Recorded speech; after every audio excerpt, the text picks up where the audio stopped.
Hi, my name's Chris Jordan. I'm Deputy Fire Chief with the Exeter Township Volunteer Fire Department. The Township Supervisors asked us to put together a quick video to show our stations and some of the deficiencies and challenges that we face on a day-to-day basis in order to justify a new fire station and also put in the works what we need for that new fire station and what would help better our day-to-day operations. So a few notes before we begin. We have two fire stations. The fire station that we're at right now is the Rifton Station. That's at 46 West 33rd Street. The second station is our Stonersville Station. That's at 5580 Boyertown Pike or Route 562. They're pretty far apart. They're about 8 to 10 minutes apart, which gives us nice coverage throughout the township. But the Stonersville Station is obviously pretty far out in a rural area, which doesn't allow us to access many populated areas quickly. One thing I do want to stress is that we're very proud of our facilities. A lot of people have put a great deal of time and effort into the facilities and making them as good as possible and also as user-friendly as possible so that we can do the best we can for the township. Some other things I wanted to mention that I feel are very important. Neither of these stations are owned by the township or the fire department, which puts us at vulnerability in case something would ever happen. Each of the fire stations are owned by the social quarters. The Rifton social quarters obviously at this station and the Stonersville social quarters at the Stonersville station. We have entered into a lease agreement with both of them so that we are able to use the facilities. But again, we have no ownership stake in these properties and everything's strictly run by a lease agreement. The other issue we have is both of the facilities are connected physically to the social quarters.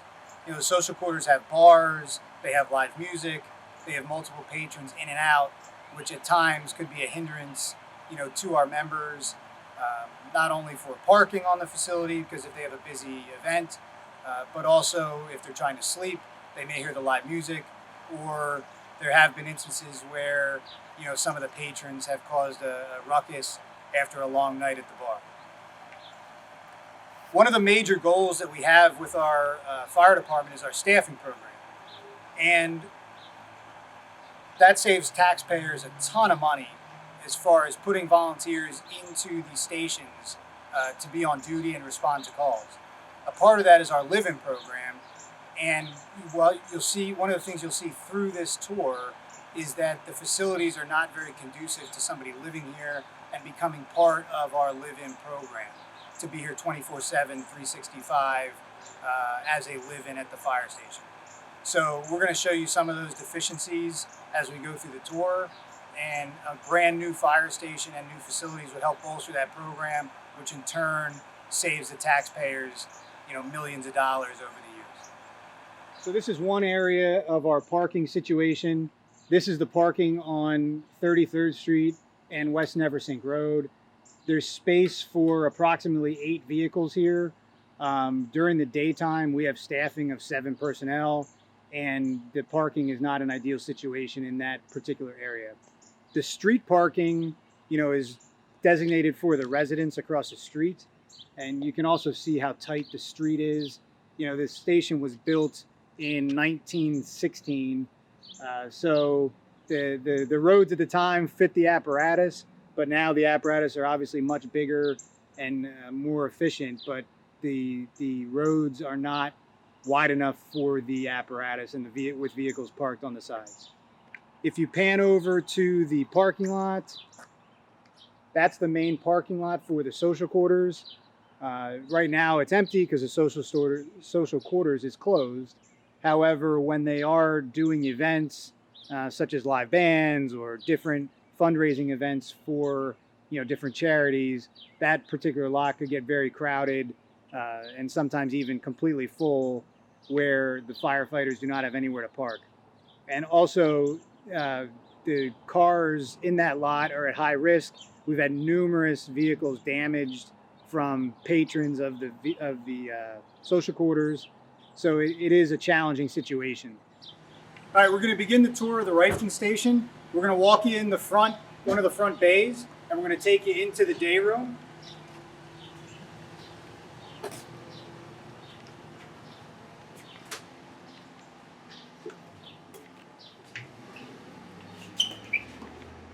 So this is our day room facility. We have a table, a full kitchen, 2 refrigerators. There's also a TV in here and some couches where the members can, relax while they're on duty and also congregate to eat, meals while they're on duty. This room in particular, when we have upwards of, 8 people here, definitely gets a little bit crowded. We've done some renovations in here to keep it up to par so that members feel comfortable and they're still coming around. But there definitely are some deficiencies where the members cannot all fit in here at one time. Next, we're going to go out to the apparatus bays and also the gear storage area. We take a turn down here.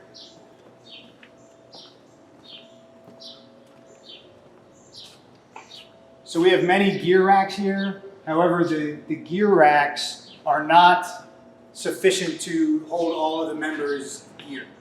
One of the challenges we have, and it's a good problem, we do have a lot of members and the station is not big enough to have gear racks sufficient to hold all of their gear. So what we do now is we encourage members to take their gear home with them, which is not an ideal situation to get people to come to the fire station, to respond to calls. So, the gear racks are quite full, and a lot of people are sharing gear racks, again, which is not an ideal situation. Every member should have their own gear rack. The apparatus bays, again, this station was built in the early 20th century.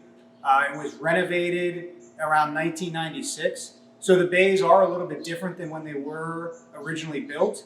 However, the station where it currently sits is landlocked, so we can only go a certain distance for the apparatus bays. So if you come back here, you can see it's tight quarters to the back, getting around the apparatus. We have our recycling bins behind the apparatus, which doesn't afford a lot of space when you're doing your apparatus maintenance and things of that nature. If you come around to the other side here, when you look down between the apparatus, when the doors are open, it's tight quarters in between there to the point where sometimes the plymo vents and those things will actually hit the apparatus. Come down this way, you can see more gear racks. We just added these maybe a few years ago just to give us some more space, but it is very tight to get back to one of the restrooms. All right, next we're going to take you up to our bunk room. We had to make a tough decision a few years back where we eliminated our training room and our meeting room in order to have a bunk room, mainly because we knew that our staffing program was very important. And since this is our main station, we wanted to make sure that we had sufficient sleeping quarters for our members. As you'll see when we go up there, we have bunks there that are sufficient for our staffing program, but there's no privacy for the members, and also men and women both sleep in the same sleeping quarters, which again could cause potential problems. So we're going to take a walk up the steps to the bunk room.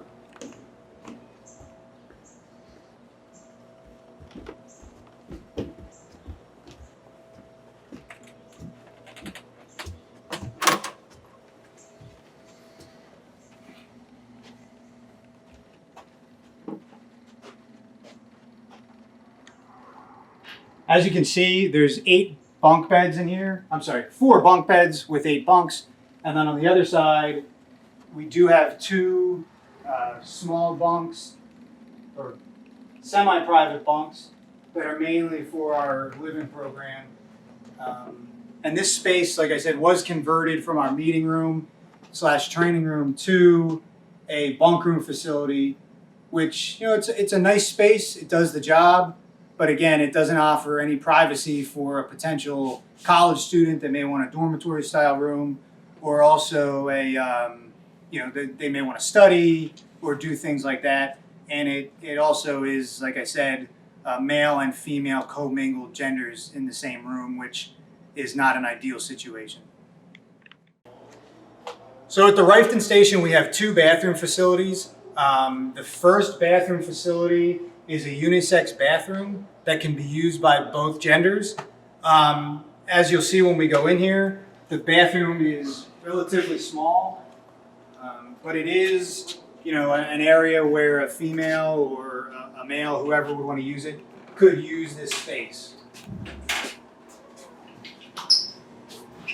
So there's a shower, a urinal, and also a toilet in here. There are also some lockers where a member could store some of their belongings if they wanted to. All right, now we're going to take you over to our other bathroom. We just added this restroom facility maybe about 5 years ago. As you can see, the wall to the rescue ratio is pretty tight. We opened up some of these doors just to show you, how tight it actually is, as you're walking through here, if you're doing any maintenance or anything like that. Come around this way. I'm going to take you over to the next restroom.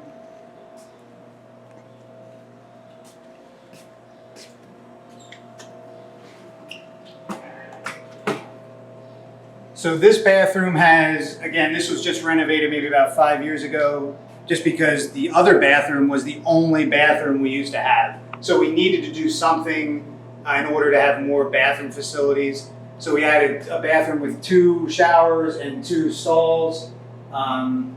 Again, it does the job, but obviously there's very little privacy in here. There's no area for someone to change. Again, we were limited on space and we did the best we could with a tough situation.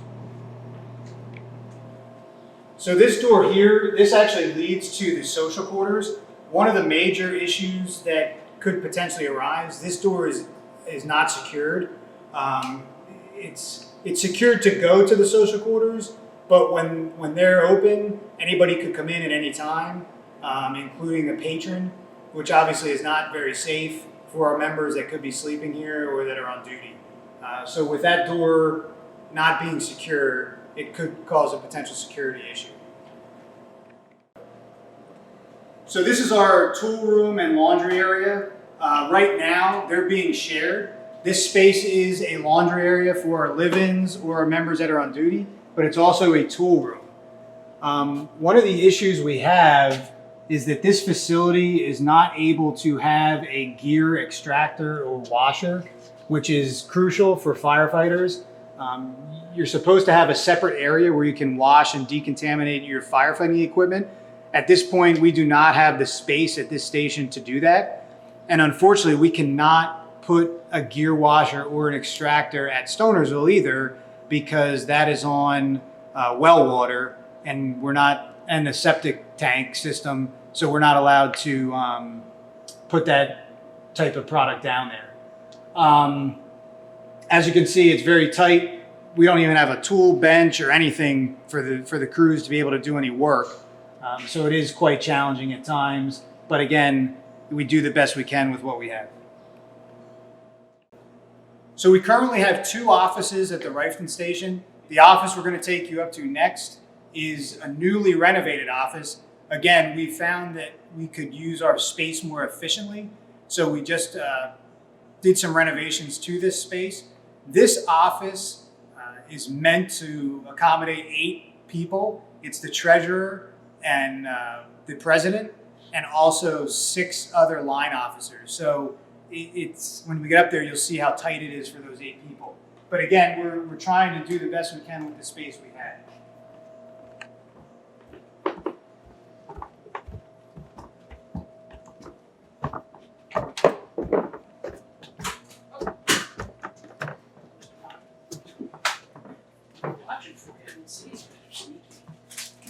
So we have some crews in here that are doing some work. So this is our normal Tuesday night drill night. Some of the officers are trying to get their work done right now. You can see, some of the deficiencies we have. This is where we keep all of our office materials and also our files. And also it's become a little bit of a storage area for events that we have. We have our annual banquet that was scheduled, but unfortunately was canceled.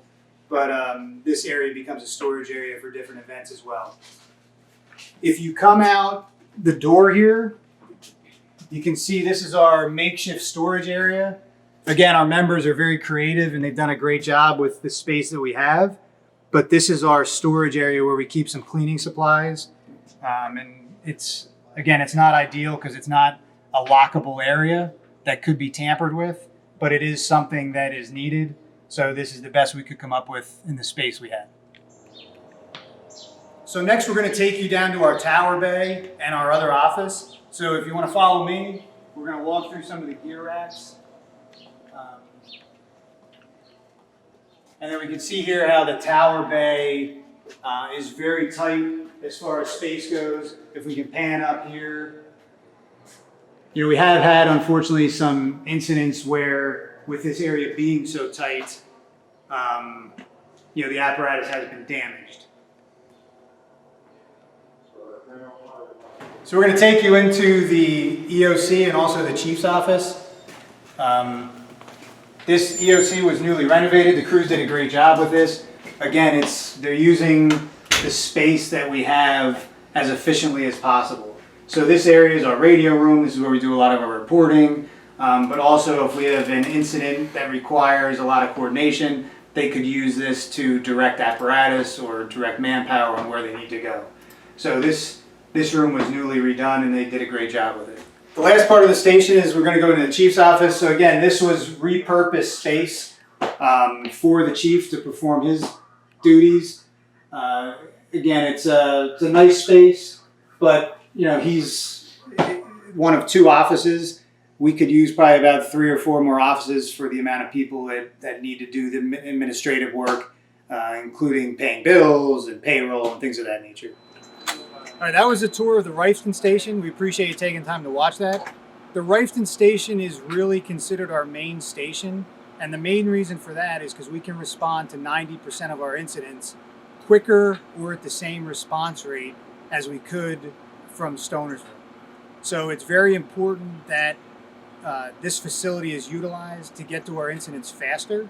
Obviously, with the new station, we did some analysis a couple years back. We could reduce our response times even further at a more centrally located area. Welcome to the Stonersville Station. So the Stonersville Station, as we talked about, is at 5580 Boyertown Pike. We're right along Route 562. As we discussed briefly at the Rifton Station, the Stonersville Station is also connected to a social quarters. If we can pan over, you can see the entrance down there to the social quarters. As we discussed, this station is not owned by the fire department or the township. It is owned by the social quarters.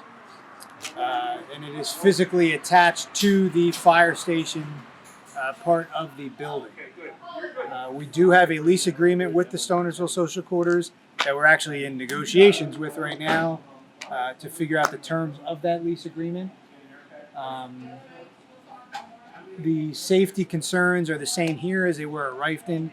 There's a door on the inside that goes directly over to our fire station that the patrons or the people that work at the social quarters could access at any time. The Stonersville Station is a little bit bigger square footage wise than the Rifton Station. The biggest efficiency with the Stonersville Station is its location.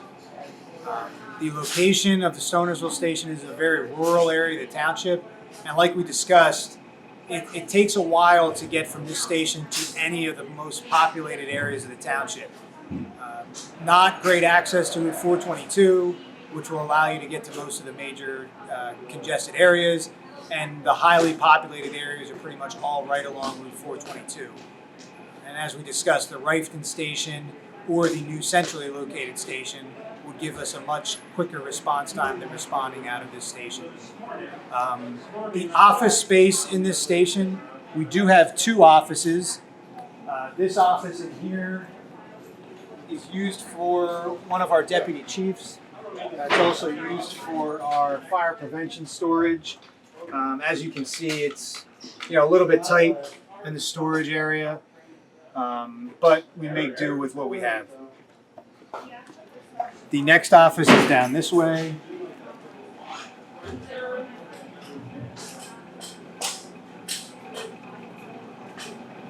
This office is for one of our deputy chiefs as well, and this is where we keep all of our apparatus, maintenance reports, and things of that nature. And it's really a tool maintenance equipment room that gets locked up when we're maintaining or changing out equipment. So the Stonersville station does have a male and female restroom facility. It also has some makeshift showers, but as you'll see from the video, the showers and restroom facilities at this station are very outdated and definitely need some upgrading. This is on our capital budget for the past few years. We've held off on upgrading these, mainly because we do want to, get into a new facility. So we've been saving the expenditure on these bathrooms, to put into the new station. So if we pan in, this is the men's restroom. As you can see, it definitely needs some updating. It has one stall, 2 urinals, and it does have a shower, if somebody needs to shower while they're on duty. Then if we go over to the women's bathroom, the women's bathroom just has 1 stall and a sink, and also has lovely carpet. But as you can see, that both bathrooms definitely are in dire need of upgrading. It's something we've held off on, just because, like I said, we want to put the money into the newer facility. The training facility at the Stonersville station, as you can see in this room's set up to fit about 20 to 25 people. Right now this is our main training area. Unfortunately, if we have a big class or we want to invite other people from outside of the township to the trainings, we cannot hold them at this facility. It's just not big enough. We also hold our meetings here. So right now we have an active roster of about 40 to 50 people. So if everyone would show up, we cannot utilize this room for the meetings. It's just too small. Most of the time it does work, but for when we have big events or big meetings or a community event, it wouldn't be able to hold more than 20 to 25 people comfortably. Next, we're going to head over to the day room and kitchen area of the Stonersville station. The kitchen area was updated maybe about 10 to 15 years ago, but as you can see, it's a little bit outdated and quite small for what our needs are. The day room area, which would be here where the members can relax while they're on duty, is right over in this area. There is a TV with some couches. There's a computer if they need to do schoolwork or anything like that. County 227 Congo Niantic Road. This room leads right into the bunk room at Stonersville. Douglas Township, Montgomery County 227 Congo Niantic Road. The major issue with this bunk room is egress. We do have 1 egress door out of the day room area. The other issue is that this wall butts right up against these social quarters. So when they do have events, it gets very loud in this room. Unfortunately, when the members are sleeping, they have a tough time, getting their rest because the social quarters does go, many hours into the evening when they have events and live bands and things of that nature. As you walk through the bunk room, it'll lead you to our gear storage room. So this is really the only area we could find in either of our facilities where we could do a safe and secure area to store our gear and equipment. The major issue with having the gear here is that the gear could be contaminated and it would have to pass through the bunk room, which is the living space, and also the day room. We do try to keep it as clean as possible, but in reality, this gear should really be in a different location other than near the sleeping areas and near the areas where the members would congregate. As you can see too, the space is it's pretty tight to keep with our gear. There's not a lot of space. The person in charge of this does a great job organizing it as best he can, but in reality, we should have a bigger space and a space that would allow us to keep the contamination in a confined area. So this is our storage area. If you go in here, we have our cascade system, which is used to fill air cylinders when they're low. And we also have a storage area where we can store spare air packs and also spare equipment that goes on the fire apparatus. Unfortunately, as we stated earlier, we cannot put a gear washer or extractor in this facility because of the sewage system and that they're on well water.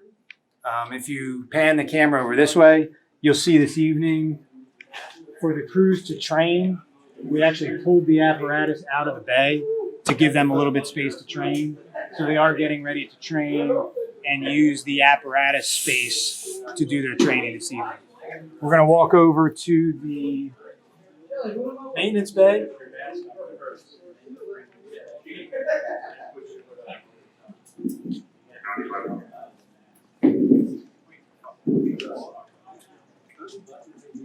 So the maintenance bay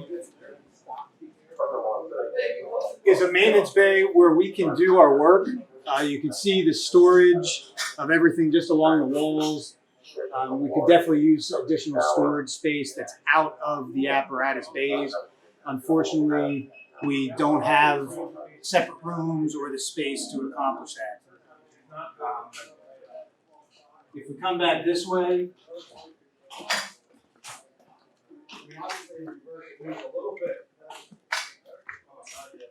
you can see more storage, things along the wall, and different types of things that we need to run our operations that don't have a proper storage place.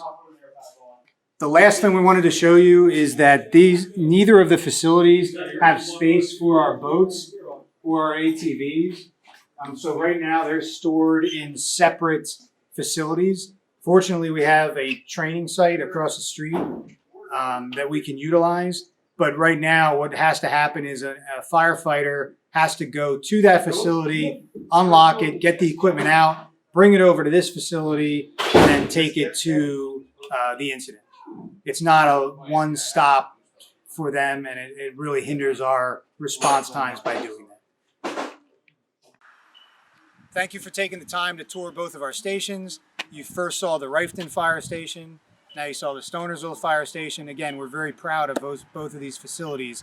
However, they do both have their challenges, and a new fire station would definitely enhance our performance and enhance the recruitment efforts for the fire department, which in the long run will help save taxpayers many millions of dollars over the years. We'd also like to invite you to come out to either station at any time. It's an open invitation. We can easily show you what you've seen on the videos in person, to show you up close and personal what some of these facilities have to offer, but also to see some of the deficiencies we have. As you already know, we worked very closely with some close partners in the community to the point where we raised over $2 million towards this project. We're looking for the support of the township to help raise the difference on that to build the new building. We're estimating that we would need a commitment from the township between $2 and $3 million additional to what we've already raised to solidify this project. We look forward to working with you, and thanks for your support.